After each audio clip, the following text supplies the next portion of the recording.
And I think we're very fortunate to be here at this special vantage point to see such a special event at this time. So I'm definitely excited. What about you, Mike? What's going through your mind as you're preparing to see such an awe-inspiring event?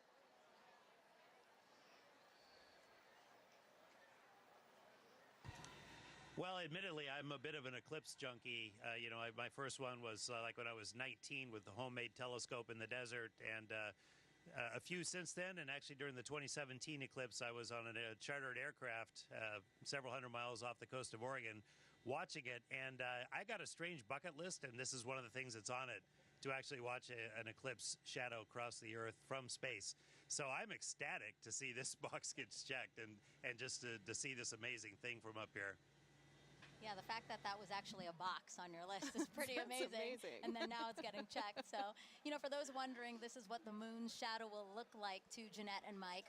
We're going to show you video taken from the space station of the total solar eclipse in 2017. And you can clearly see the shadow moving across the top of your screen there from left to right. We actually sped up the video so you can see more of that transit. This would look a lot slower to them, but really cool. Jeanette, eclipses give us a unique opportunity to study the sun and how it affects the Earth. Can you tell us about the atmospheric waves experiment attached to the outside of the space station right now?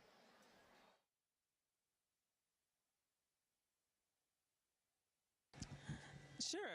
We have an atmospheric wave experiment that's going on now, and what it looks at are these atmospheric gravity waves. And these waves transport energy and momentum up through the climate system.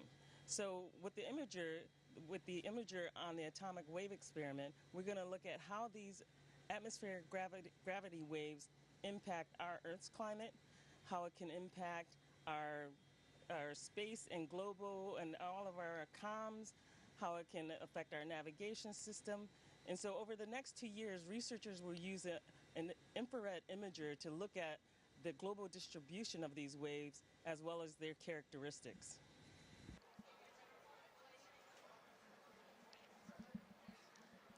Mike, how does it feel to have a hand in maintaining the space station so that important science like the atmospheric waves experiment can happen?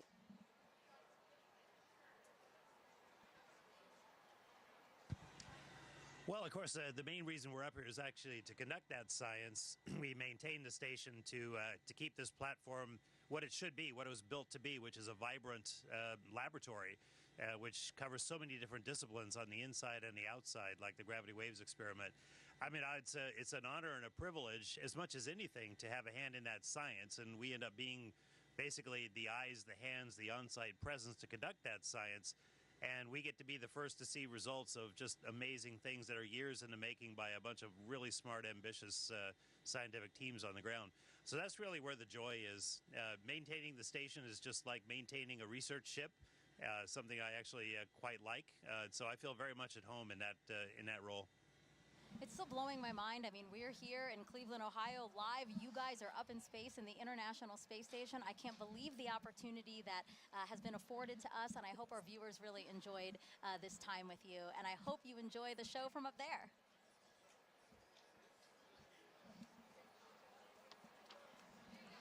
All right. We have, but we do want to close by saying, first of all, we really enjoy being here, but everybody stay safe. And use the simple means to protect your eyes as you look at the eclipse, as Jeanette and I are modeling here, which makes us blind as a bat on the inside, but solar protected on the outside. So we encourage everyone to do the same. Really great advice from both of them. Thank you so much. Sarah and I have our glasses, and we're ready to go. Also blind if we don't do this. All right, again, Jeanette, Mike, thank you so much. And we actually have some time to take questions from the audience. We have #Eclipse. That's how you can send questions to us. So let us take a video from another curious kid we have watching. Hi, my name is Adrian. My question is, why will we not see a total eclipse in California? Thank you.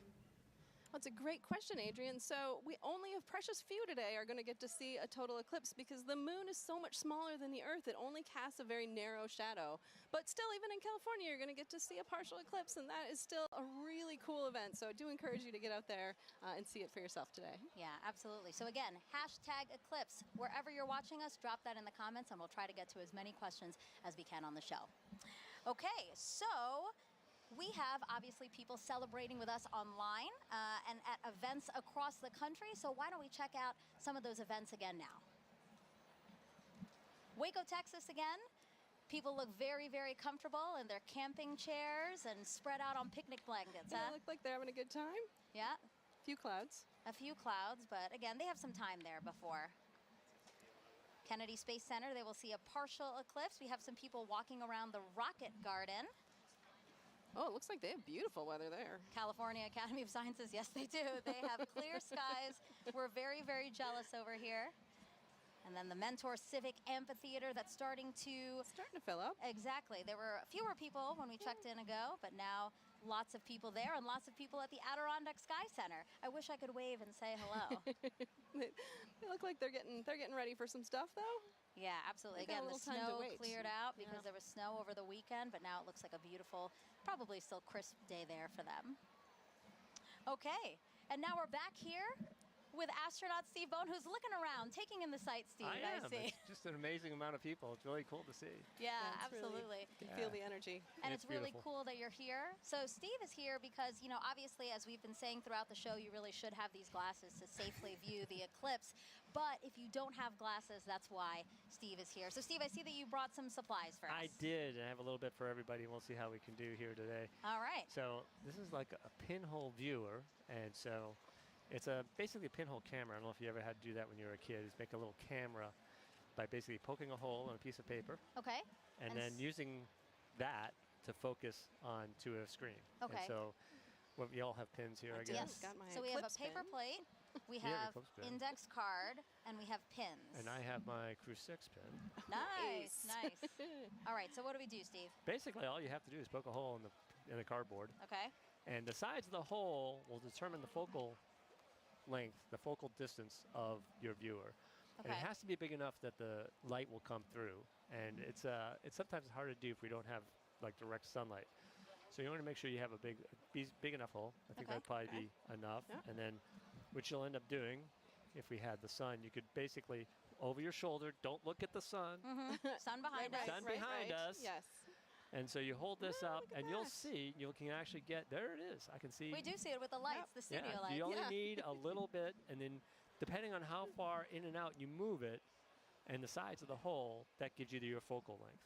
Got it. Just like a lens. And basically, like we're saying with the studio lights, if something were to pass over the studio lights, that same shadow essentially would be projected through the index card right now. That's how you safely watch it. That is a good, safe way to watch it. There's a lot of other ways to see it as well. I know that. I have that. Come prepared. Colander, right? Yeah. So that's a lot of fun because if you're in an open area like this today, and you don't have your glasses or you just want to see something really cool, again, put it over your shoulder and hold it, and you'll get a big array of all those little eclipses happening on the ground below you. Yeah, actually, I think we have a picture of that. I'd love to see that because really it is a very, perfect. Look at that, Steve. Oh, yeah. Well, I mean, even if you don't have anything, right, you can actually use your hands to make your own sort of improvised pinhole camera. Absolutely.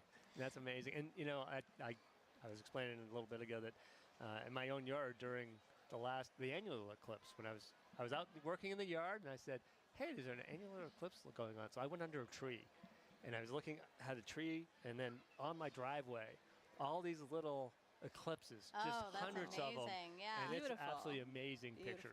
Great. So I hope if people have trees near them, they can take a look at that. Steve, thank you so much for being here. We really appreciate it. Have a great day.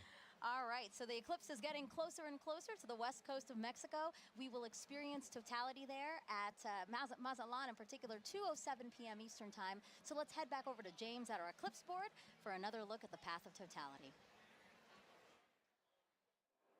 Yeah, thanks so much, Megan. A lot coming up very soon, and make sure you know exactly when to go outside to observe that totality if you're on our path, or even right now if you're experiencing a partial eclipse. I've got in our Eclipse Explorer here, I can zoom out just a hair here.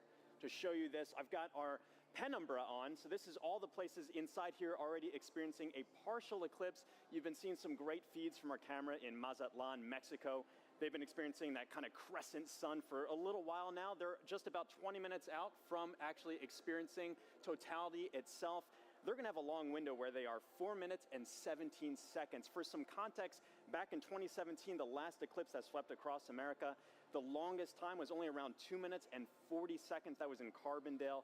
This time around, some very long times, just a little bit northwest of Torreon, Mexico. They're going to get upwards of 4.5 minutes. A lot of time to really observe it, but just make sure that you know when to be outside. And as always, access that tool at go.nasa.gov/Eclipse Explorer. This is going to keep moving on. You see this little thing. I have this actually running in real time. This is our shadow of totality. This is going to continue to move further and further to the northeast and actually make landfall in just a few moments in Mazatlan, Mexico. As you've seen all throughout the broadcast, we've got correspondents all up and down the U.S., all the way up to Maine, covering this live. Very excited to continue tracking this. Make sure you know what's going on here. But for now, back to you, Megan. All right, thank you, James. So now let's introduce you to more of our correspondents along the path, starting first with NASA's Lauren Ward, standing by to show us what's happening in Indianapolis, Indiana. That's right. Thanks, Megan. We are at the Indianapolis Motor Speedway in Indianapolis, Indiana. It is a gorgeous day. Behind me, I have over 50,000 people here to spectate today. Today, we are waiting for a spectacle that is of a celestial kind. Of course, this is most known for the Indy 500, but we are waiting for something a little bit special today. With me, I have the 2016 Indianapolis Motor Speedway winner, Alexander Rossi. Good to see you. Good to see you. Thank you so much for having me. It's great to have you. So the Helio Big Year is a celebration of sun science and how the sun touches everything, including IMS. So tell me, the track when you're doing a qualifying round is about 4 minutes long, which coincidentally is the length of totality. So tell us, what is it like being on the track? You know what? The sun plays a huge role in determining the performance of the car based on the track conditions. So we actually, when it's a day like this, as much as it's beautiful for the fans, it's actually very difficult for us as drivers, because as the surface heats up, the oils come to the top of the asphalt and it actually becomes slippier. So that's surprising to people. They think that temperature would mean grip, but it is until a certain point. And then once it kind of crosses over 100 degrees on the surface, you start to actually go the other way. Wow. And tell me about those tires. How does the sun affect those? So we use slick tires. So Firestone tires are slick. On a road car, you have tread, right? Because they're supposed to use in all conditions. Slick tires actually have a bigger contact patch, more surface area, so they generate more grip at a temperature, right? So they operate between 180 to 230 degrees Fahrenheit.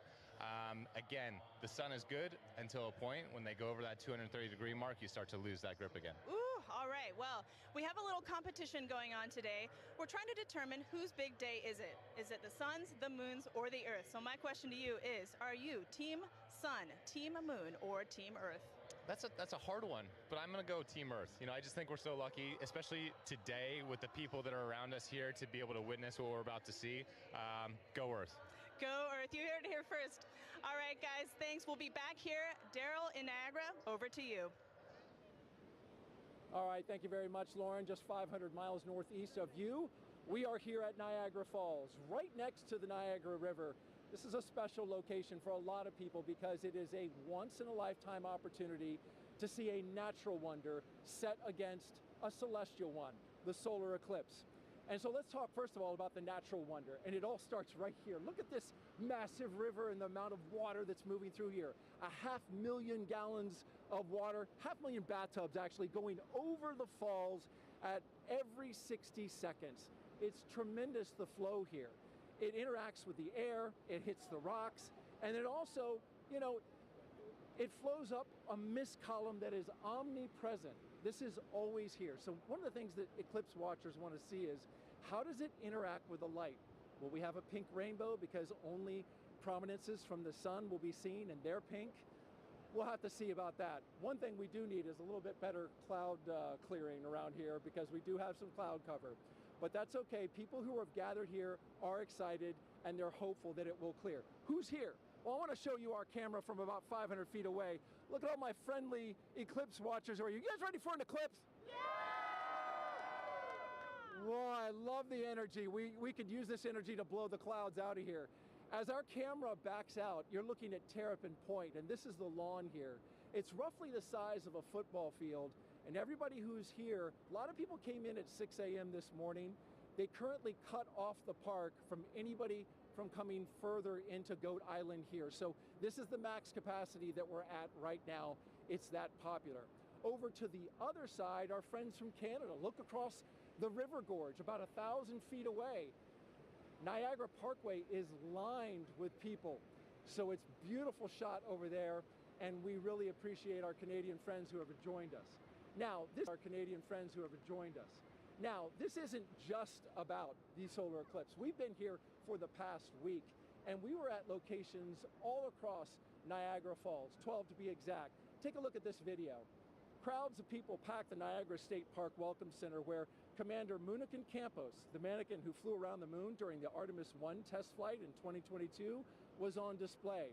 Our partners at the Canadian Space Agency sent kids virtually to space all week long.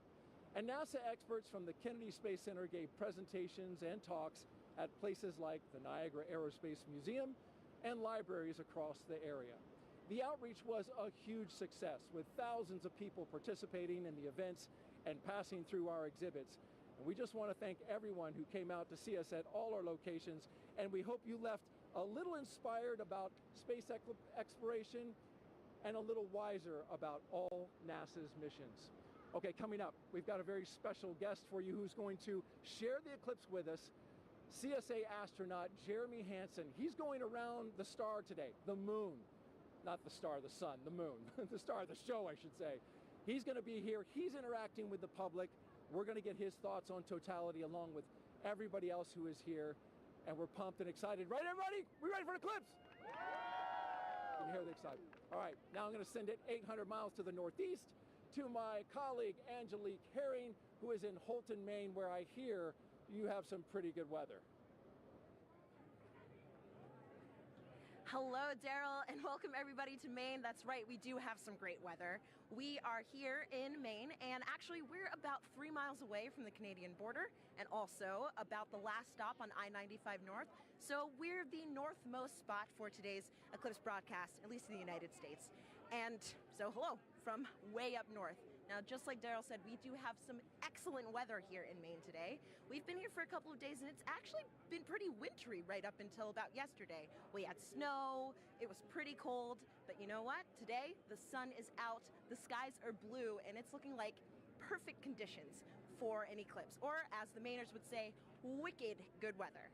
Now, we're actually standing here in Market Square in Maine, and we are outside of the Temple Theater, where it has actually been in operation since 1919. Over the last 150 years of its operation, it's seen everything from silent films to burlesque shows, and today it's got a more celestial show with the eclipse. Now, the last eclipse to come through Maine was actually in 1963, and that eclipse was only visible for about a minute. In contrast, today's eclipse will be visible for at least just about 3 minutes or so, so everyone here is going to have a lot of time to take in the celestial show, really soak in the event. And the next eclipse won't be coming through Maine until 2079. So makes a lot of sense that we've got a lot of people here really excited to see this once-in-a-generation opportunity and event. We're all excited. I know everybody here is excited. So we'll be here waiting for the moment that we've all been waiting for, the eclipse. With that, back over to you, Megan. Hey, thank you, everyone. It was really cool to see everyone along the path of totality. You can tell we're covering a large swath of land because everybody's in different kind of attire. You know, you have short sleeve shirts somewhere, and then you have like Daryl, who it looks very, very cold, and he does have some cloud cover, so I hope that it does kind of clear out for him. I feel like we've covered all of those levels of weather over the last day and a half. That's true, here in Cleveland. So, but it's looking nice now, so that's great. And actually, if you were watching our screen here, we just had a view of the eclipse in Mazatlan, Mexico. In about 10 minutes, that's when we'll start seeing totality in that area. And in that time, the U.S.'s top doctor is encouraging everyone to try and watch the celestial event for our physical and mental well-being. Hi. Hi, everyone. I'm U.S. Surgeon General Dr. Vivek Murthy. I'm thrilled to be joining you today as you gather to experience a truly awe-inspiring event, the last chance that we'll have to see a total solar eclipse in the contiguous United States for the next 20 years. The sun is a universal source of light and life. It contributes to our physical, mental, and emotional well-being, and it unites all of us. Today, no matter where you're watching from, whether it's along the path of totality or a partial solar eclipse, you are sharing the experience with millions across the nation. And moments of connectedness like this truly matter. Last year, I issued a Surgeon General's advisory warning about the public health crisis posed by loneliness and isolation. I shared that our connection with one another is a powerful force that can help protect against the damaging physical and mental health impacts of loneliness. What better reason is there to come together with friends and loved ones than to share a once-in-a-generation experience like the solar eclipse? This is an experience that will stay with you, precisely because of the awe that it inspires. Awe allows us to step outside of ourselves, giving us fresh perspective and opening us up to connections. So grab your eclipse glasses and let's enjoy this moment together. Some great advice. Thank you so much. All right, we have time for other hashtag Eclipse questions. Sarah, are you ready? I am absolutely ready. All right, let's take a look at this video from a familiar face. Hey everyone, I'm Scarlett Johansson and I play a NASA Public Affairs Director in the new film Fly Me to the Moon. I hope everyone is safely enjoying today's eclipse. I actually have a question about the moon for NASA. So during a total solar eclipse, I've heard that craters and features on the moon play a role in what viewers see on Earth when the moon blocks the sun. So why is that? Question, Scarlett. So yeah, as we, the moon isn't a smooth marble. It actually has big high mountains and valleys, these craters. And as we approach totality, sometimes you'll hear people talk about Bailey's beads. And these are the last few moments of sun creeping through those deep valleys just before we hit totality. Yeah. Absolutely. Thank you so much. It's so great to have you here to answer some of these questions, and we plan to take more. If you send them in, hashtag Eclipse again. Okay, if you're just joining us, I'm NASA's Megan Cruz, and this is NASA lunar scientist Sarah Noble. And as you can see, you are watching the official NASA broadcast for today's total solar eclipse. And we are in the heart of downtown Cleveland, where NASA is celebrating this celestial alignment. Take a look at our shot from the air. That is how many people who are just here at the Great Lakes Science Center alone. So many more spread out throughout Cleveland because, again, the last time this city had a total solar eclipse was 1806. But again, just down the road, we have the only NASA center in the path of totality.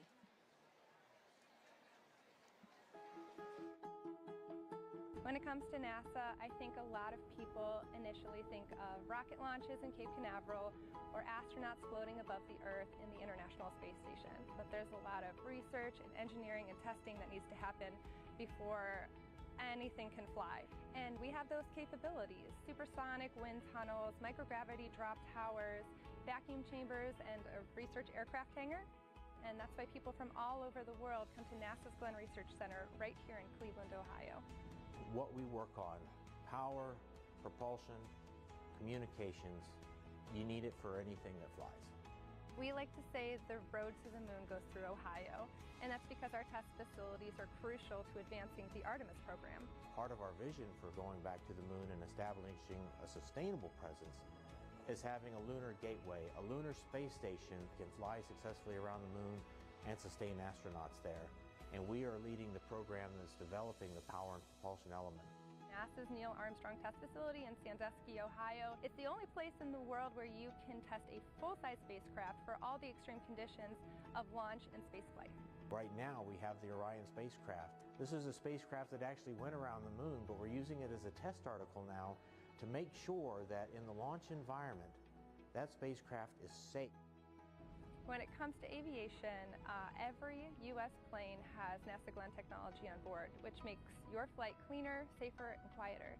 And looking at solutions like electric and hybrid electric propulsion systems that will reduce or give us different ways of converting energy that are cleaner. Our center partners with a lot of community organizations to share NASA's discoveries or just get kids excited about science, engineering, technology, and math. I really enjoyed the VR experience. It was really cool to be able to sit like I was an actual pilot flying. I feel like I could potentially look into considering aerospace. We've also made it our mission to prepare Cleveland for the April 8th total solar eclipse. We demonstrated different types of hands-on activities for educators to share with their students, as well as the science behind a total solar eclipse. My favorite thing about Glenn is our people. Not only are they crazy smart, but they are genuinely good people. And we are literally part of almost everything NASA does. And so what's really great about being here is you're in the heart of it all. And joining us live is now NASA Administrator Bill Nelson. So great to have you here for this celestial event. Thumbs up. Thumbs up from the Administrator. Now, Administrator, why are solar eclipses so unique, such a unique opportunity to study our sun? Because you have the alignment of 3 celestial bodies. And unique things happen when that occurs. And it has a profound effect here on Earth. Just think about it. In the middle of the day, all of a sudden, it gets totally dark. And us Earthlings are not accustomed to that, and nor are the other little Earthlings. Right.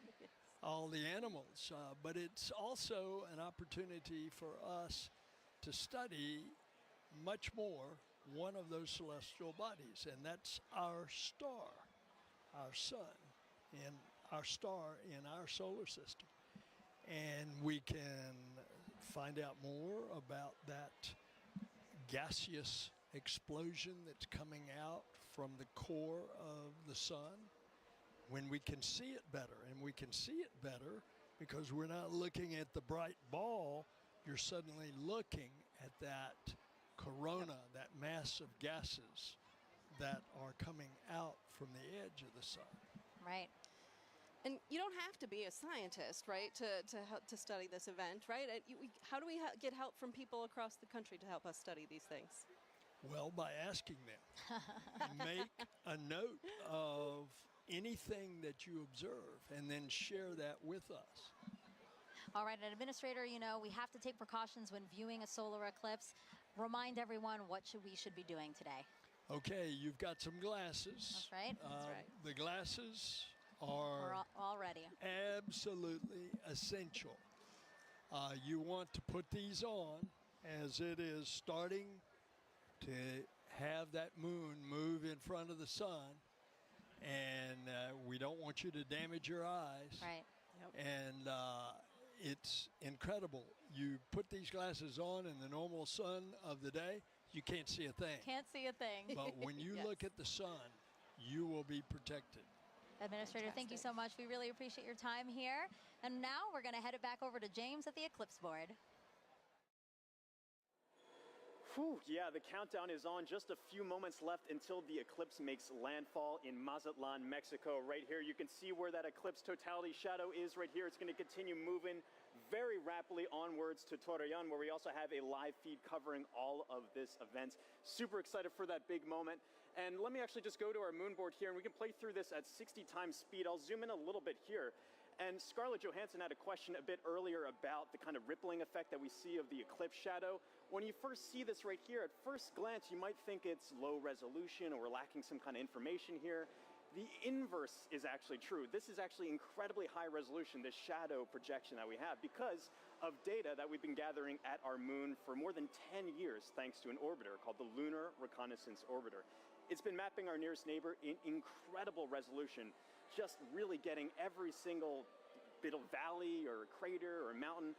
All of those little imperfections on the moon are contributing to that shadow that we see rippling across the country. You're not going to be able to see that from the ground, but looking from space, you see that really cool effect of kind of the rippling there here. So let's just preview some things to come here. In Mazatlan, they have that last little crescent sliver of sun.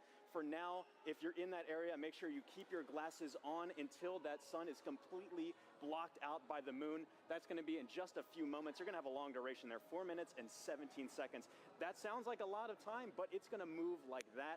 So make sure you are ready on the pulse. Again, for all of our locations up on this path of totality here too, make sure you set a timer on your watch or a phone or something to remind yourself to look outside and experience this. You don't want to miss this. If you do miss it, you got a long time to wait for the next big one across America. That's going to be in 2045. So make sure you're watching and watching safely here. You just saw some footage from Kerrville and Cleveland as well. It's a little bit cloudy in some places, really hoping that that clears out in time for us to have that beautiful view.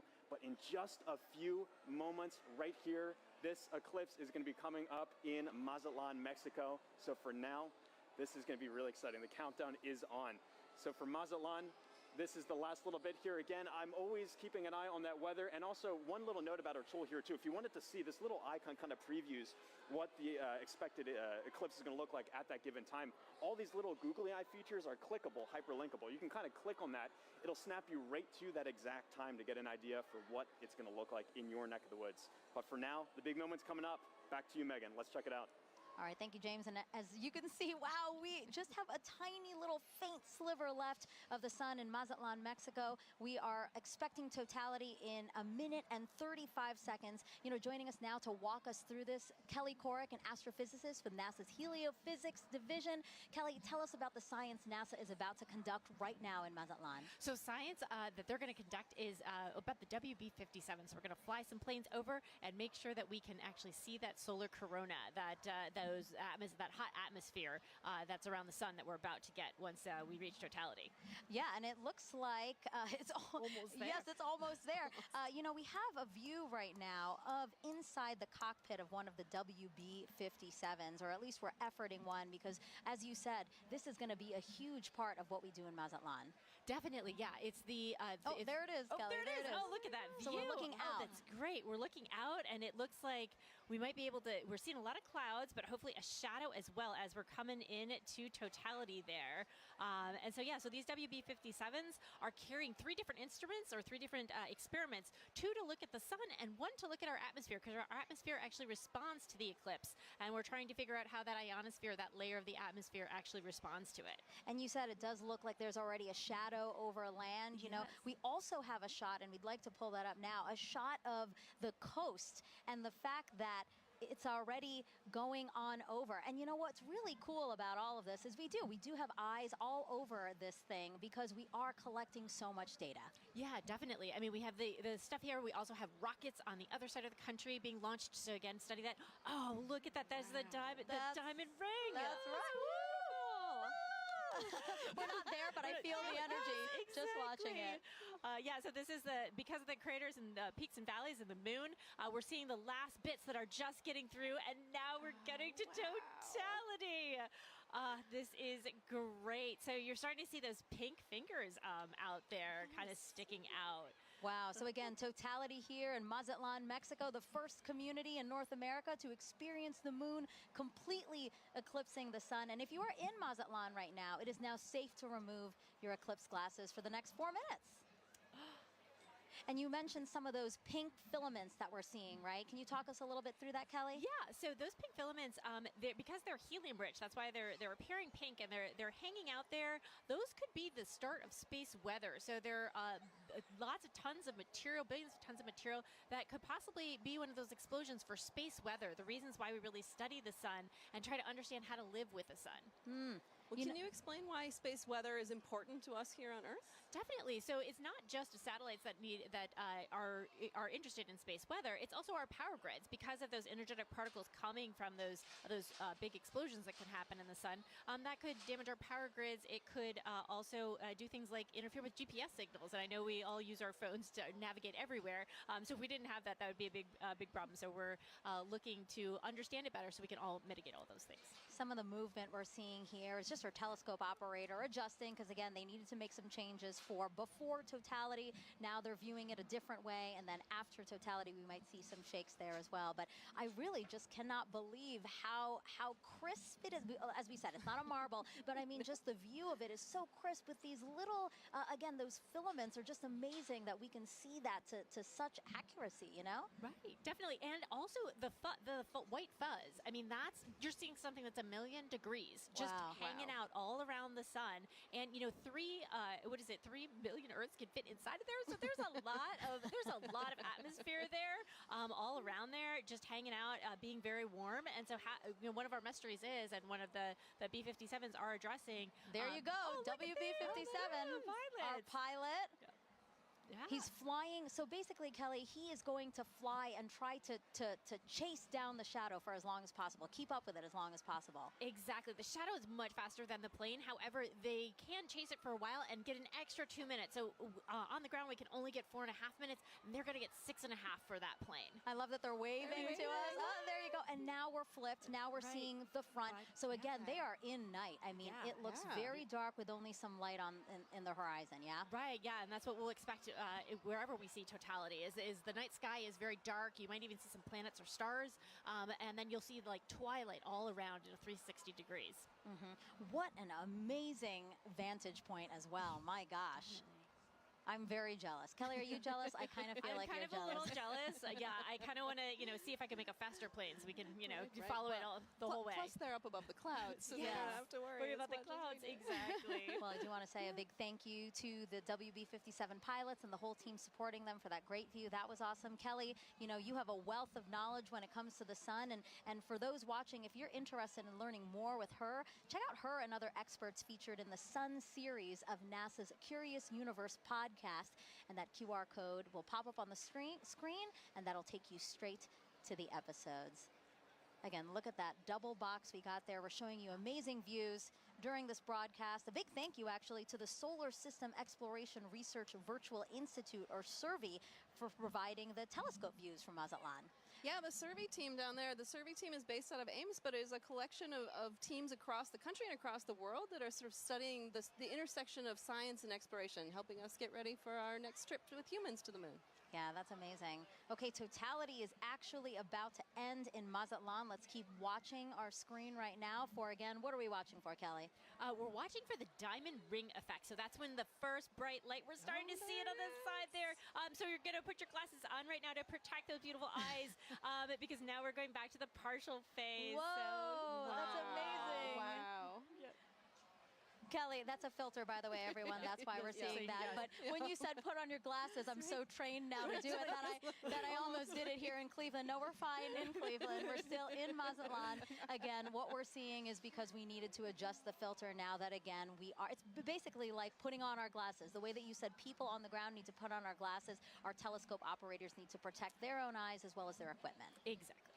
Well, thank you so much, Kelly. I really appreciate your time here with us. It was so fun to learn about the science and actually see the first eclipse come for North America here. So thank you so much. Thank you.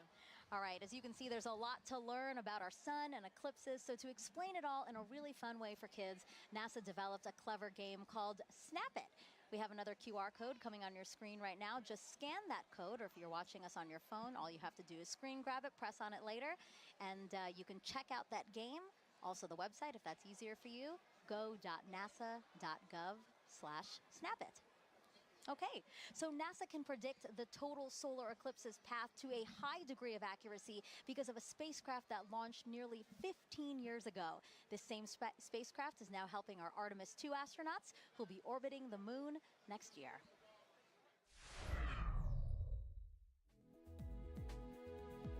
NASA's next step in establishing a long-term presence on the moon is sending 4 astronauts to fly around it with the Artemis II mission. Part of the crew's training has been to study images from NASA's Lunar Reconnaissance Orbiter, or LRO. The spacecraft launched in 2009 and continues to use 7 instruments, including a high-resolution camera, to help us learn more about the moon's surface. Because of LRO, we now know more about the moon's topography than any other planetary body in the solar system, including Earth. The Artemis II crew used LRO data and photographs to learn how to identify lunar landmarks they'll see from orbit and to seek out sites of scientific interest, like possible landing spots for future explorers. While helpful for planning Artemis missions, people back here on Earth also use LRO to predict the shape of the moon's shadow, or umbra, during total solar eclipses. The moon's shadow will change throughout the eclipse, depending on the lunar terrain and the elevations of observers on Earth. People may even see what looks like an arc of solar diamonds around the moon as sunlight peeks through lunar features like craters. That's a look at your Artemis Moon Minute. All right, joining us on the host desk now is a familiar face here. Oh, actually, sorry, Snoopy. Oh, I just revealed that it's Snoopy. Well, I just want to wave real quick to the crowd here at the Great Lakes Science Center, just outside of our host desk, waving at us, waving at the I'm waving back at them like they can see me. But I did just spoil the surprise. We do have Snoopy here, our Chief Safety Officer here at NASA, and he's here to tell us how to safely watch the eclipse. So, Snoopy, if we were to watch the eclipse today before totality, what should we do? That's right. You should have your glasses on. That's right. Well, and what about during totality, Snoopy? Can we take them off then? Yeah, let me help you out here. Oh, Snoopy, there I can see your shining bright eyes. I love Snoopy. He's so funny.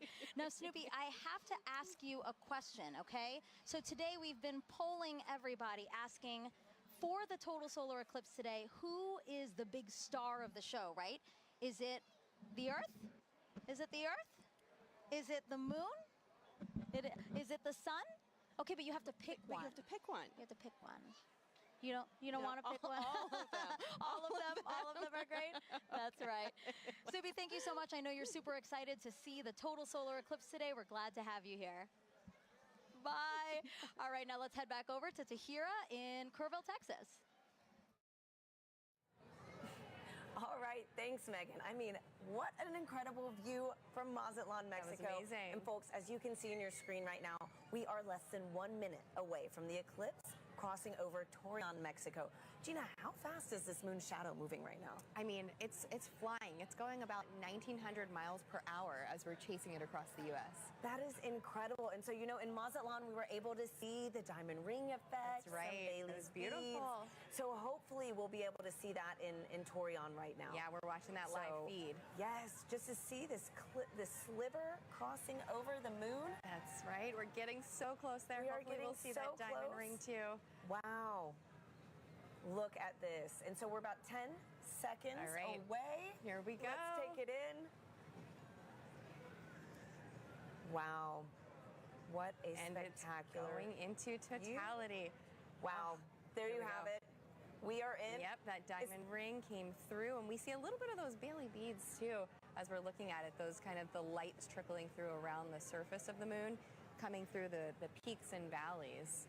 So what are we viewing on the left-hand side? This almost pink color effect. Right, and so as we just heard from the last totality, you know, these pink fingers are popping out a little bit, and those are those solar prominences. They're appearing pink because of the helium rich, but we can see it. Let's focus on the corona here, that glow that we're getting, and we can see basically these streams that are coming out, a lot of that energy and brightness that we do not have the ability to see on a day-to-day basis. So with this total eclipse, we're able to see that corona nice and bright coming through in Torreon. That is just a magical view. Oh my goodness. It is. Gina, okay, and so we've got so many questions coming in online right now from viewers watching this. Our first one is going to be from Justin, who wants to know, you know, right now we are seeing a pretty clear and spectacular view of a total solar eclipse. Yes. But Justin wants to know, what will it look like if it's clouded over? Right, so the view that we're getting right now, you won't be able to see that if it's clouded over, but you will have effects going on, right? You'll get a change in the temperature, so the temperature will drop. It'll still get darker as well. It's already getting dark here in Kerrville. I mean, we have some cloud coverage, right? And we're feeling a little extra wind. It's noticeably darker despite the clouds that we have, so you'll get some of those environmental effects, even if it's cloudy where you are. And so a great follow-up, you know, we've got Halloween Ghoul on YouTube who wants to know, again, Will the temperature change during totality, which I know you mentioned that it will get a little bit cooler. Yes. But do you know about how many degrees we can expect? Yeah, you know, it depends on the location, the humidity, multiple factors, but it can change by about 10 degrees or so, depending where you are, maybe even a little bit more than that. And, you know, we're feeling a little chilly kind of where we're sitting compared to what it was earlier. And, I mean, I'm just staring at this view of totality that we have in Torreon.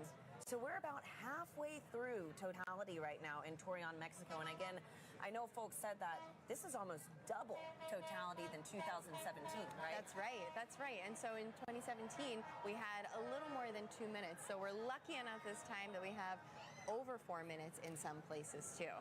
This is so beautiful. And so our next question from Sibel on Instagram wants to know, why is the sun more active right now?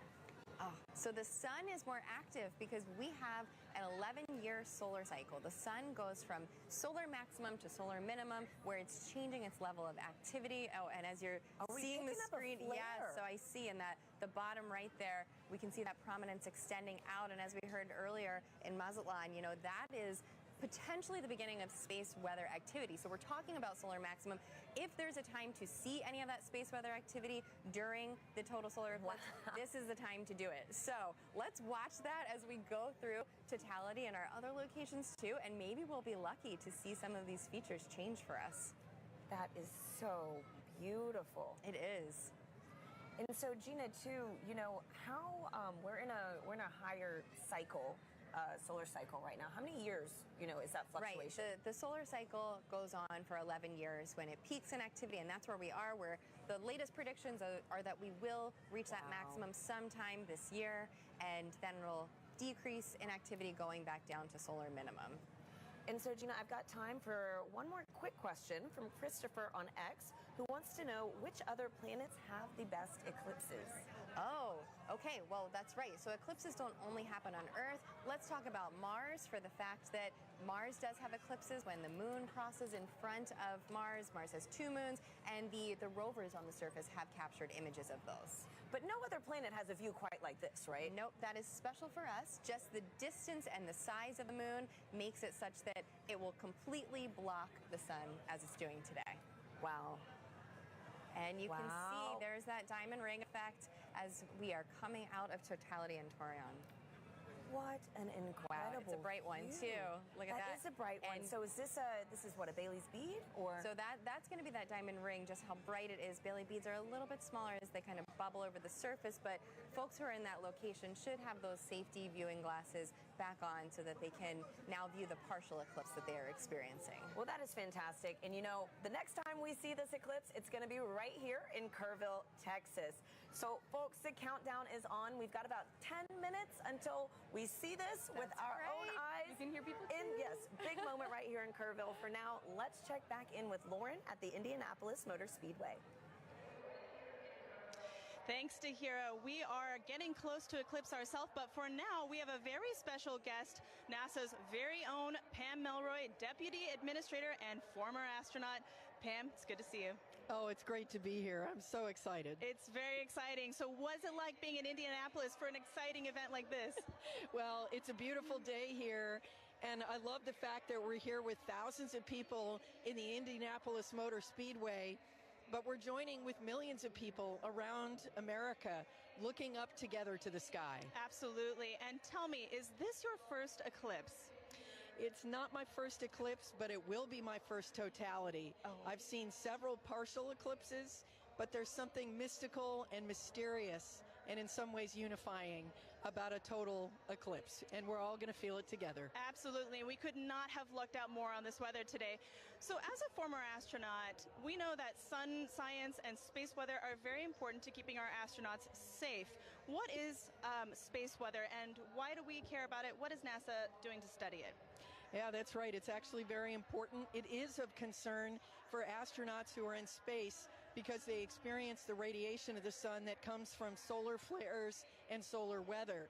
But the reality is it's also affecting life here on Earth. It impacts the upper reaches of our atmosphere called the ionosphere, which is an electrified part of our atmosphere that is a conduit for communications. It's critically important. It can even affect power grids. And of course, if you ever have seen the Northern Lights, you've seen the effect of solar weather. So, but really the focus for today is where that solar weather starts, and that's in the corona, the sun's atmosphere. It's very unusual, and we don't exactly know what's happening because the sun's atmosphere is millions of degrees hotter than the surface of the sun. So we are hoping to learn today more about how that happens and why that happens so that we can better predict those solar flares and those things that impact us here on Earth. Yeah, that's all extremely important and something that we're learning a lot today too. Pam, thank you very much for joining us today. Thank you. As we've learned, solar eclipses are very important to learn for many, many reasons. We have radio telescope operators who are studying the eclipse today for this very reason. Let's take a look at that work. When the moon blocks the sun during a solar eclipse, there is a noticeable impact on Earth's upper atmosphere, known as the ionosphere. These changes can affect radio communications, including amateur radio, also known as ham radio. Ham radio is a way you can talk to people all around the world. You set up a radio and antenna. You talk into the radio sends a signal up to the antenna sends the signal up to the sky. It bounces off of the electrified layer of the sky back down to Earth, where you can talk to the person on the other side. During the 2024 total solar eclipse, the HAM-SCI Citizen Science Project is inviting ham radio operators to transmit radio signals. The goal is to have people make as many radio contacts as they can with operators in different locations during the celestial event. By recording how strong their radio signals are and how far they go, ham radio operators and scientists can learn about how the ionosphere changes during solar eclipses. Sometimes you can talk around the world and sometimes you can't. And that's all based on what the ionosphere is doing, what the sun is doing. When it works and you are able to talk to these faraway places, I find that really magical. To learn how you can participate, follow Do NASA Science on X and Facebook.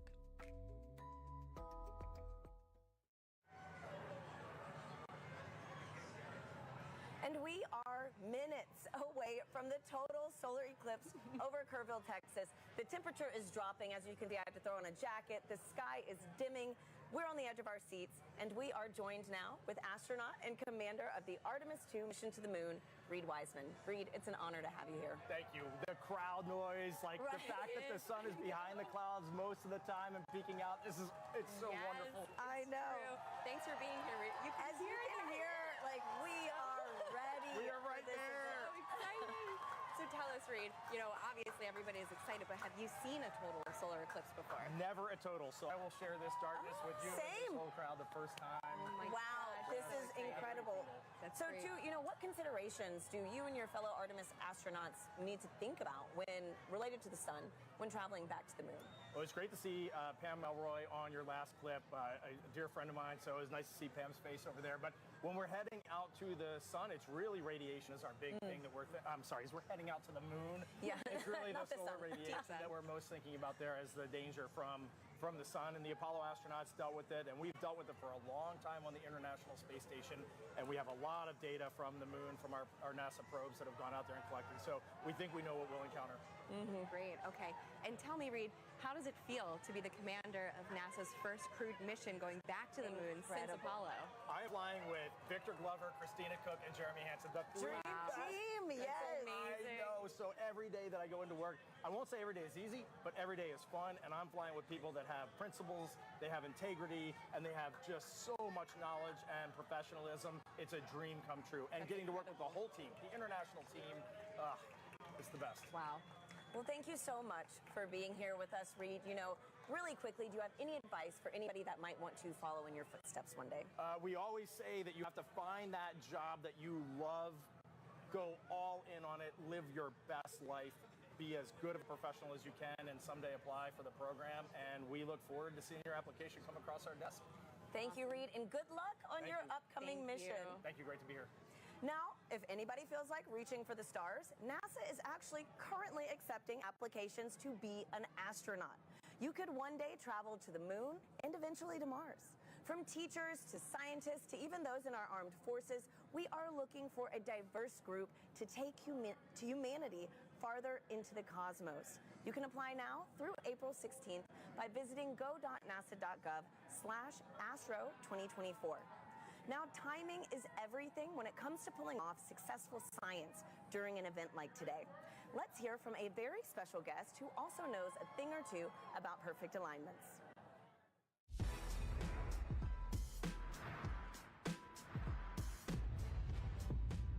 Hi, I'm Paul DeYoung, shortstop for the Chicago White Sox. What does it take to do my job? Gotta know your physics. I specialize in predicting the path of fast-moving objects at a split-second pace. At my position, it's key to know exactly where and when two paths will cross. Just like NASA needs to know when the Earth, Moon, and Sun will align to predict a solar eclipse. Working it all out on the whiteboard is one thing. They're ready for a solar eclipse delay at Volcano Stadium. But seeing it in action is a whole other ballgame. And on April 8th, you can see just what I mean as a total solar eclipse crosses the United States. NASA has mapped the detailed shape of the moon's surface, so we know exactly where the moon's shadow will fall. And you know where to be to see the eclipse in person, even if it's from the stands. Don't miss your chance to experience the beauty of science in action, and maybe catch a ball game.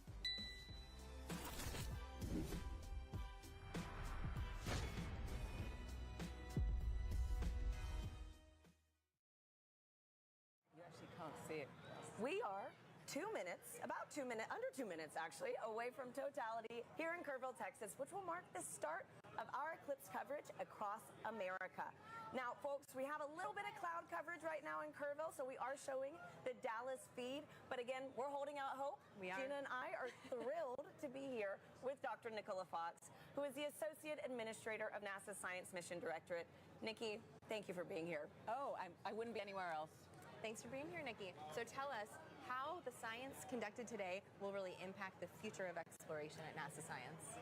Oh, wow, there's so much that we're going to be doing today. We're going to be studying the sun. We're going to be studying the Earth's atmosphere and how that changes. You can see it getting dark here. And, we've got these little magnetometers. They're going to be all across. We have 30 of them all the way across. I'm going to hold it up. Very nice. Love magnetometers, and we're gonna be having these all the way across the path of totality. And it sounds like we should get up. All right, let's go see. Let's go. Oh my goodness. Less than a minute. Oh my goodness. Wow. Okay. All right, glasses on, Nikki? Yes? Yeah, or glasses no? on, but we're about to get yeah. There's some cloud there's coverage. some cloud coverage. It's trying to peek out, It is though. trying. It is trying. It is trying. It is Windy getting for dark sure. here. The wind's picked up. You could actually see the birds started flying in a very weird pattern a minute true. ago. Good point. Come on, clouds. Everyone's wow. screaming. Yes. You know, I might have to switch to Team Sun. Come on. Oh my goodness. We're there. We're nearly there. Okay. There we go. Wow, the crowd is counting down. Yes.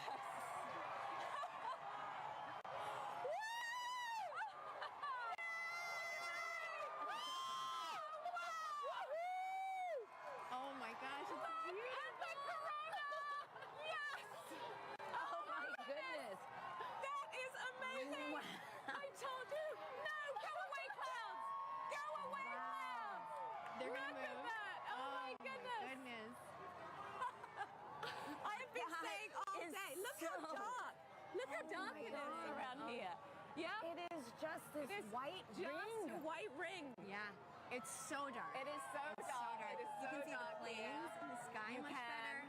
Wow. You can. Everybody's We have just planes and helicopters and drones The whole all over the crowd place is today. just look Here at we it. go. The clouds are gonna clear Look for at us. that. Yes.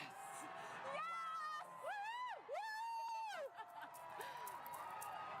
Oh my Look at that. Just That's look amazing. at that. That is And we have incredible. about, 4 minutes Oh, yeah. to 4 just minutes bask. and 25 seconds. To be a Yes. I mean, this really, Yes. again, reminds you that we are on this one planet, Yes. in this larger system. And you have to be on this planet to see what we're seeing. You do. right That's now. why we are Team Sun, Earth, and Sun. Moon.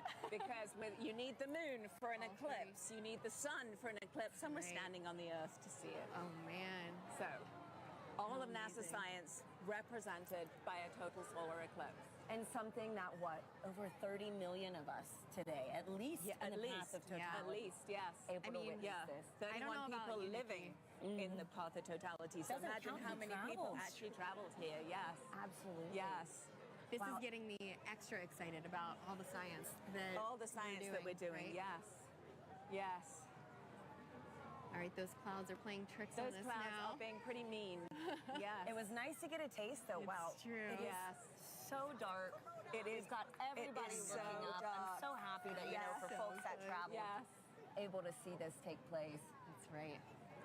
And so it's been such a great atmosphere here all day. Every time the sun comes out, everybody cheers. Cheering, counting down. It has been incredible. And so, wow. That's true. Oh, Nikki, what's your favorite part about an eclipse? Is this your first? No, this is my second one. 2017. I was in Nebraska and I saw it there. But I think there's just you can study the sun, you can study the corona, but suddenly you see it with your own eyes, and it's that feeling of just wow, that is our star. Like it isn't just the sun anymore. That's a star, and you see it looking like a star. And as we study. As we look for exoplanets in other galaxies that might be able to support life, we need to understand our relationship here on this planet with that star. And so it's so important. And I think when you see it, you're just like, wow, it actually is a star. Yeah. It's not just a bright point of light in the sky. You can see the structure. You can see just how exciting the sun is, and actually how dynamic it is. Yeah. And it's not often in heliophysics that we can actually see the science that we're doing with our own eyes. That is right. So it's a rare experience. Or even share in it, millions of us so today. many people partake. Yep. That's right. It's pretty windy too here. It is windy. And so I know earlier in the show we've mentioned that total solar eclipses really might only pass through a certain location, say every 300, 75 years? Yeah. Can you explain how come we don't see eclipses like this every month? Yeah. Every month. Because the moon's orbit is actually tilted, and so most of the time when it passes in front, it doesn't block out the light for us. At this particular time, it is right on the plane between the Earth and the Sun. It is actually at its closest point to the Earth, and so in the plane of the sky, the moon is exactly the same size as the sun, and that is very unique. That is so special too. Yes. I mean, like, what are the odds? It's the 400s, right? Yes. The distance between the Earth and the moon is 400 times closer than the Earth and the sun, and the size is 400 times smaller as well. So it just blocks it perfectly. Yep. It does, and right now the clouds are blocking it perfectly. Hey, but we got a taste of it, which was very nice, and we are chasing this eclipse across North America today. We are. So excited to we see are. from these I other think it wants to come out again. I don't know. These clouds are thinning. Yeah, the clouds. You can hear the crowd cheering. Getting excited. We're hopeful. Yeah. Channeling all that good energy. Yeah. This crowd has been great all day. Oh, yes. All day. It's crazy to believe, too, that it was so dark and it's only like midday. Oh, yes. Yes. Yeah. Wow, and we're starting to get some of this. Starting to get the light back. Yeah, starting to get the light back. Yep. So unfortunately, we did not see the diamond ring at the end of the eclipse because of the clouds, which is always a crowd pleaser. But we did see it actually right before totality. There was suddenly this beautiful bright one light, and then it all went dark. So we did actually see quite a few great features on the sun, and somebody actually was saying they could see a sunspot. Obviously through their glasses, but they could see a sunspot. So yeah. Can you clarify what the sunspots are for our viewers? Yes, absolutely. So if you were looking through your glasses, you might have seen a couple of dark spots on the sun. They are actually very intense places. There's very, very intense magnetic field there. They're very active, and that is what can cause space weather. So every now and again, those active regions can sort of explode and then send billions of tons of solar material towards our planet. Wow. Well, this was fantastic. Thank you so much, Nikki. This was incredible to experience this with you. Let's follow this eclipse right up that path. Next up is Dallas. We have Joy and Michael standing by for their big moment in the sun. Yeah, you can feel the temperature change. The wind is completely quieted down. Yep. So the energy here is amazing. So with me right now is Dr. Michael Kirk. He's one of our eclipse experts. Michael, we saw an annular eclipse back in October, but today is a total eclipse. How are you feeling today? It is totally different. I am ecstatic. The annular eclipse was really cool. This is, you can feel it, the energy here is electric. If you look around, you can see that the darkness is coming. Let's have a quick look at what we're looking at right now. We're almost there. We're a couple of minutes away. Ooh, yep.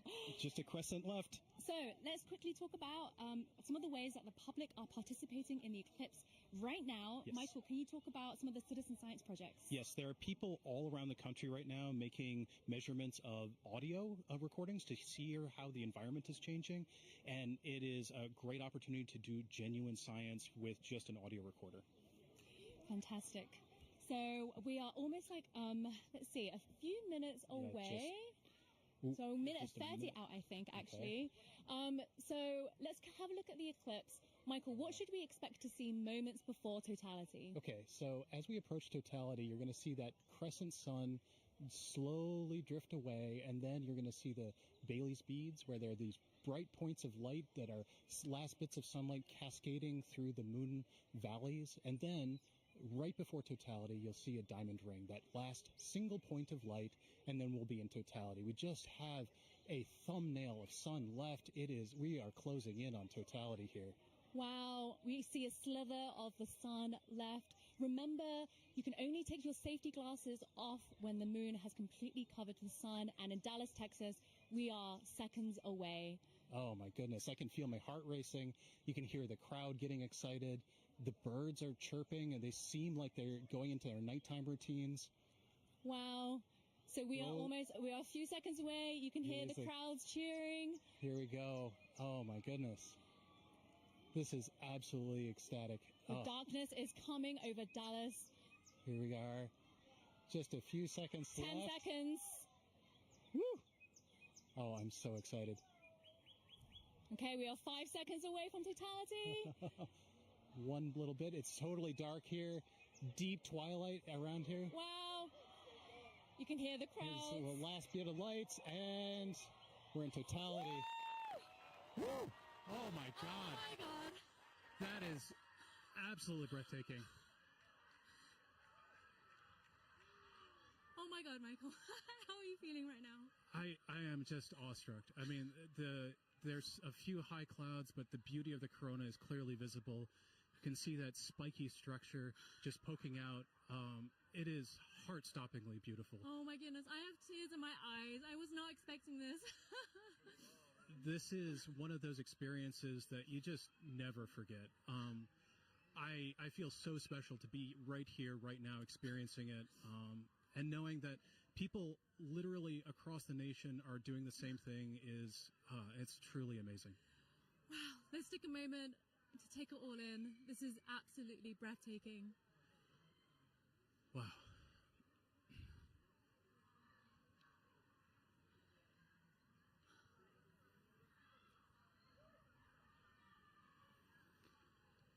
You can see that spiky structure of the corona. That's indicative of our approach to solar maximum. That asymmetrical nature of the corona happens when we're in solar maximum. That's going to be happening in about a few months from now. So that means that this view of the corona will never happen again, ever. This is a completely unique view that even if you see a million solar eclipses, you'll never quite see one like this. So, Michael, you study the sun. What is it like to see the corona that you don't normally see? I mean, there are no words. I spent my life studying this thing, and to be able to see it and feel it it's just tremendous. You can see a prominence in the chromosphere, the middle atmosphere of the sun. It's a pink spot, and that pink loop is what I spent 5 years doing a dissertation on. that one little pink loop, and it makes it all feel like it's in perspective now. I can't believe how clearly I can see those pink loops and the structures in the corona. We can see a few planets out as well. They're brightly shining in the sky, and actually there's a plane racing across the shadow as we speak as well. And I just want to take a moment to say huge thanks to our telescope operator, Vanessa Thomas, for providing these views. This is just so stunning. People are applauding here, as you can hear. I mean, I think everyone here is getting exactly what they came for, which is just that sense of your place in the universe. This is our closest star, and being able to see the star like this is truly special.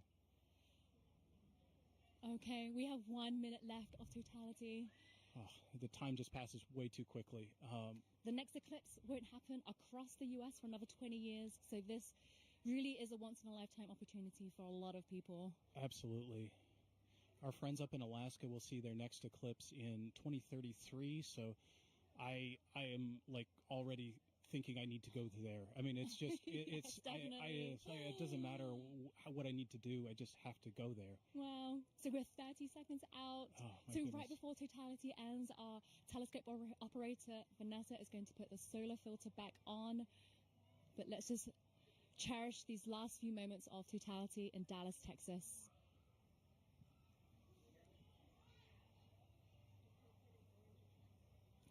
Michael, what will happen right before totality ends? So as totality's ending, we'll go through the process in reverse. You'll see maybe a diamond ring, a few Bailey's beads as the sun creeps out of totality.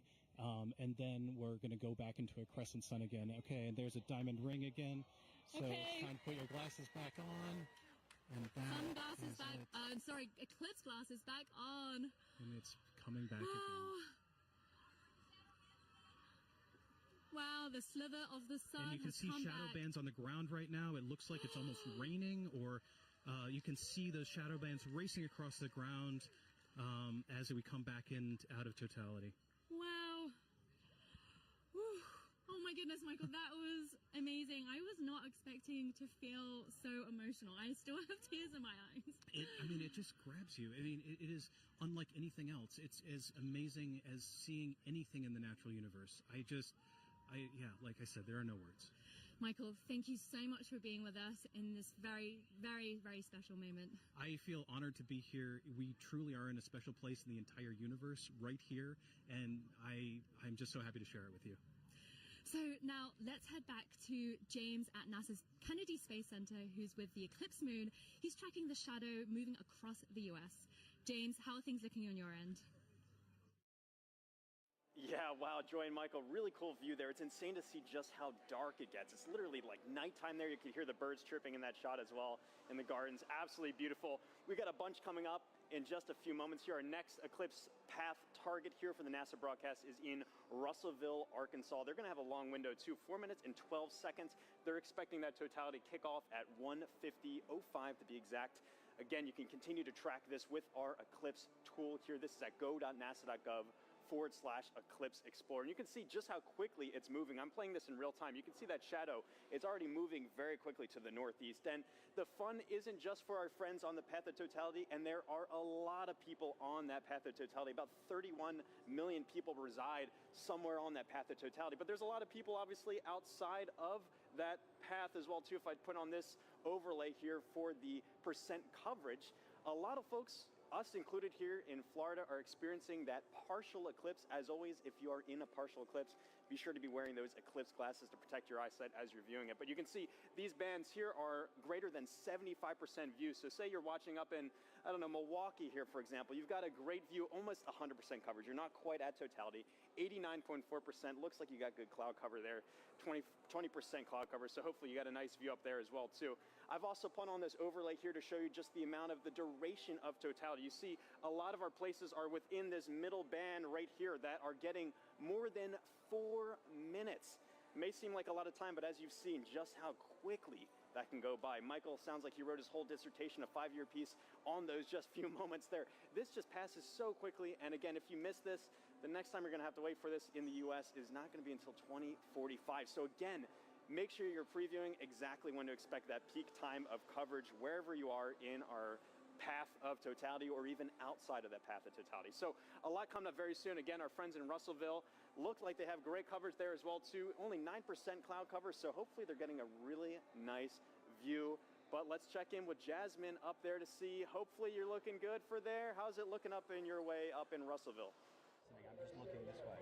Everything is looking absolutely fabulous here in Russellville. We could not have asked for better weather. So we are back here in the downtown Depot area, and joining us now is heliophysics expert Dr. Patrick Kane, all the way from DC. How are you feeling about your very first total solar eclipse? I'm incredibly excited. As I'm watching all of the changes, there go the crowd. As I'm watching all of the changes, I'm thinking back to the textbooks that I've read, and it was all academic before. This is no longer academic. Yeah, so the feeling is very different than what we might read in a textbook. Patrick, just explain, describe the atmosphere around us as it's changing. Right now, as I'm looking around, of course, the temperature has been falling for the last 20 or 30 minutes, but the light is dimming, and it's dimming faster and faster and faster. It seems like it's accelerating. The crowd is definitely getting excited. I'm looking around the ground to see if I see the shadow snakes. I don't, but this is just really exciting. It really is. Honestly, like you said, we're feeling that cooler weather. Yeah. The crowd behind us just erupted. We're also feeling them fall a little bit quieter, too. So we're going to take a beat of silence as we get into totality. I think we're less than about 15 seconds away. So we're going to also look over our shoulder with our solar eclipse glasses still on until we are in totality. Here we go. Just a sliver of the sun left. Getting close. Crowd's getting excited. The crowd, all around us, completely electric.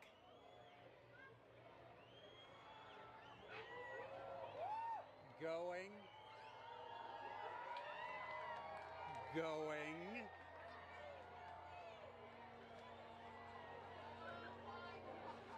Wow. Oh my goodness. Here we are. Here we go. And the crowd goes wild. Oh my goodness. Wow. We got some Bailey's beads. Oh, absolutely stunning. That is spectacular. We see Venus over to the side there. And Patrick, it came and went so quickly, but we did see a diamond ring at the very beginning there. Can you describe to us what is that? Sure, that diamond ring effect is due to the moon not being perfectly smooth. It's got mountains, it's got valleys. So just like here on Earth, when we see a sunrise or a sunset through a valley, we just watched a sunset through a valley on the moon. Absolutely stunning. Oh my. So you said we could see one planet. I see it right there in the sky. Can we see any others as we're looking up? Yeah, we've got Venus on the over to one side. We've got Jupiter up here to the left of the sun. And there's the corona. Absolutely beautiful. That is spectacular. Now, you also said that this is happening during what we're calling a solar maximum. Now, Patrick, does that mean that the sun is stronger right now than normal? Not so much stronger, just more dynamic. It's changing a lot. During solar maximum, the magnetic field on the sun is more chaotic, it's more disorganized. So you see more random directions for the jets of gas leaving the sun. Right. That is spectacular.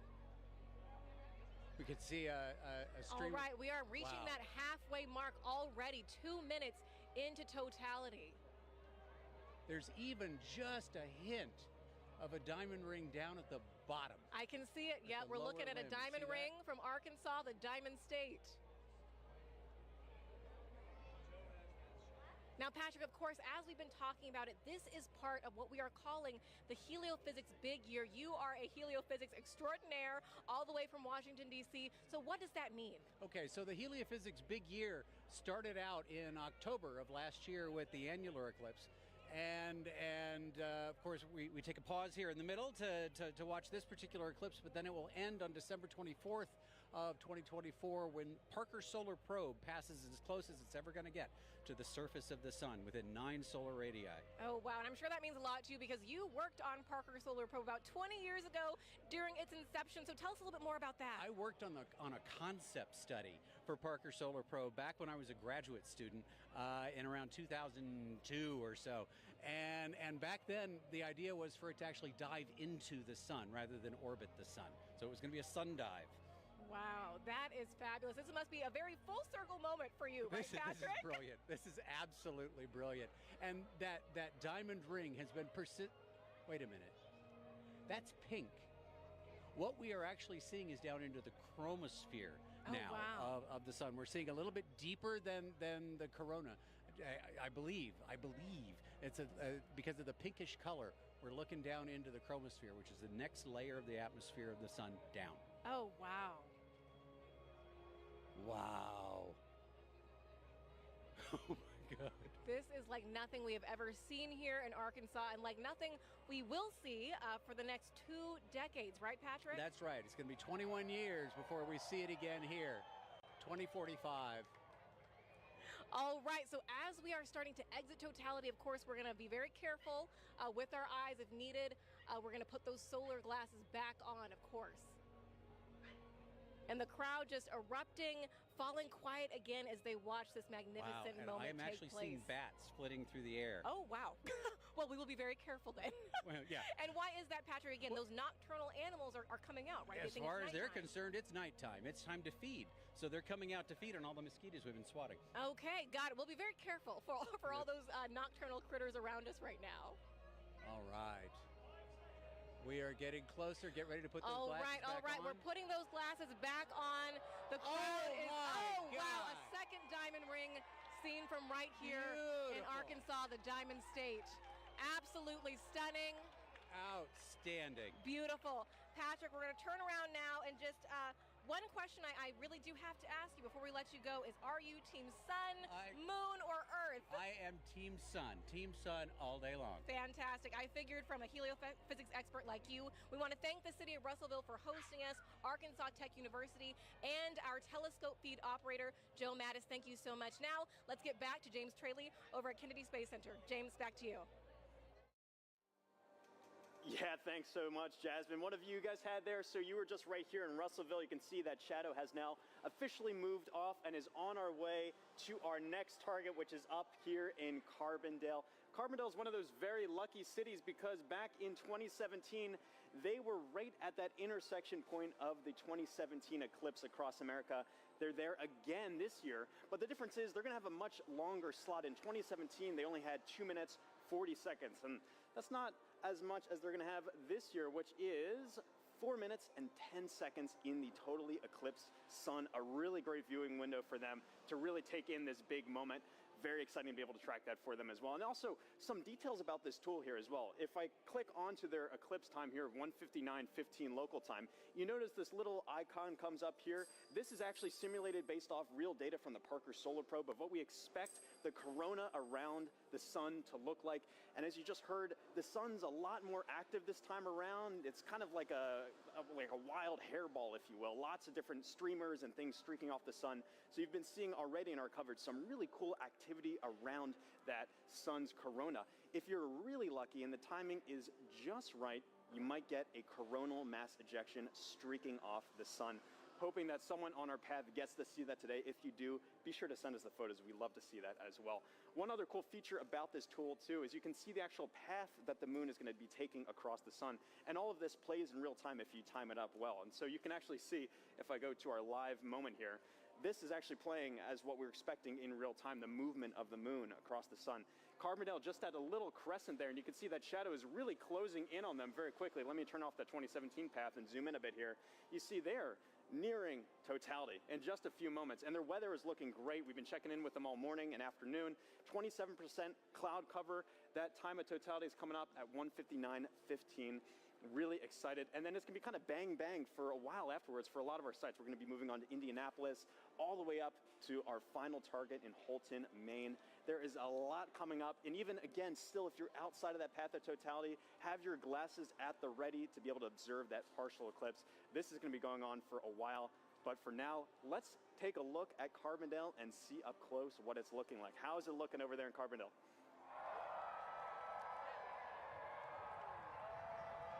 Couple more minutes. Well, the crowds are going nuts here in Carbondale at SIU at Saluki Stadium. Bob Baer is with us, and Bob, it's amazing. I'm afraid to look up. I know it's not quite ready yet, but tell us, what do you expect here for the eclipse today? Good weather. It's good weather right now. We have high clouds, so totality is going to look just a little bit fuzzy to us, a little bit hazy. But we are moments away from seeing the diamond ring here. This is awesome. Oh, I thought we saw it. I think we got about 1 minute. Okay, 1 minute away. Now, Today we're having longer totality. So are you feeling the temperature change? Because I'm already feeling the temperature drop. I felt the temperature dropping about 20 minutes ago even, and the wind picking up a little bit. And I think, we have 4 minutes and 9 seconds here, so it'll continue to get cooler. And we got a lot to look at in the sky. I'm very excited. I'm looking up when I can. Oh, it's so close. It's getting very dark right now. See the very dark. You can see the shadow going across. This is the start of it. It's dark over here. It's light over there. This is amazing. Crowds are going nuts. We're about to get word that we're at totality. Oh, you can see the planets. The crowds are going nuts. This is crazy. Bob, this is amazing. Here we go. Don't look at the sun yet. It's not quite totality, but you can still see some of the planets right away. Very close. You got about 15 And the crowd is very happy. shadow bands. Oh, total darkness here. This is incredible. Oh, wow. There it is. Diamond ring. Diamond ring. Wow, that's amazing. It's amazing. That is awesome. Look at that. Oh, and Bob, that's amazing. Wow. Jupiter. Complete totality. I see Jupiter. Oh my gosh, that is gorgeous. Wow, this is amazing, Bob. Wow, that is huge. So we have some prominences. I think we want to go look through the scope. Go through, look through the scope. I'm going to walk over with you as you talk through the scope.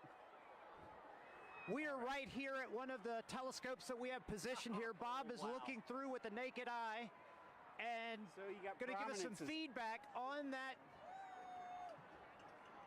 Maybe some prominences we're seeing. What's amazing is how dark it is compared to 2017. Much darker, a lot more astronomical features. We have seen Jupiter, and I believe what planet is that, Bob? That's Venus to the right. That's the Venus. Can't quite see Mercury. I think it's obscured by those light clouds. Yeah, up light there. clouds. But 360-degree sunset around us. This is amazing. It's going to get darker. It's going to get darker. It's going to get darker. Wow, this is already pretty dark. We are not in the middle of the shadow quite yet. Wow. Did you see it? Yeah, timer started. Okay, 2:46 to go. Okay. Yeah. All right, so we're getting some live data from the team here. I tell you, it's really impressive, Bob, because oh my gosh, it's getting better. See that prominence at the bottom? Yes, at the bottom, there's a prominence. I see it. Wow. I keep looking I can't believe the clarity. It's so much darker than 2017. It's gorgeous. And what's awesome, we have 6 telescopes running back here, capturing data, streaming this. And that's a big important part here. This is not just capturing image to share with people watching the show. You are actually capturing scientific data that can be used by scientists everywhere. We are, and we've seen totality across North America so far in Mazatlan. Now we're experiencing it ourselves, and we'll experience it after this on the Jumbotron from the other dev sites. It's like the most amazing Eclipse train you could ever ride on. Wow. This is a bit better than 2017. Without a doubt. Without a doubt. No cloud. And you know what's interesting is the crowd is quieting down. They seem to be experiencing the moment, taking it all in. A really special moment here. Look at that. So we must be getting close to the center. Where are we at? 2 minutes? So 1 minute, 30 seconds. The corona's looking brighter because our eyes are adjusting now. I mean, that is amazing, Bob. And how much corona you see. I mean, like just last time I didn't see that much. Visually, oh, there goes a bat. See a bat flying over the crowd. Oh yeah, we talked about the animals. Now we see them becoming active. We found a Luna moth earlier as well. But that corona is about 4 times the diameter of the sun. That is massive. That is amazing, Bob. And I'm really curious about that prominence at the bottom. Have you looked yet, Blair? You have to look. I haven't looked. So take a look. So Blair's looking through the scope now. Oh my goodness! Totality. No, that one right at the bottom is significant, Bob. It looks like a coronal mass ejection, but don't fact check me on that because I'm just a novice. But there's actually 2 on the Bob. You got to look at that. Yeah. There's 2. Look at the 30 seconds. William. 30 seconds left in totality. Jump in there. Take a look. It's great because we have telescopes out here for people to look at and actually see total eclipse see more through it. Corona. And we're getting close. I don't know what you Time. guys are seeing on television, but 10 seconds. We got to cut it off. Okay, all right, here we go. 10 seconds before we need to put our glasses back on. Okay. Oh, sorry. You're good. You're good. We put the cap back on the telescope to make sure nobody looks. What an amazing event, Bob. There's the diamond ring. There's the second one. Oh, snap. Oh, that's amazing.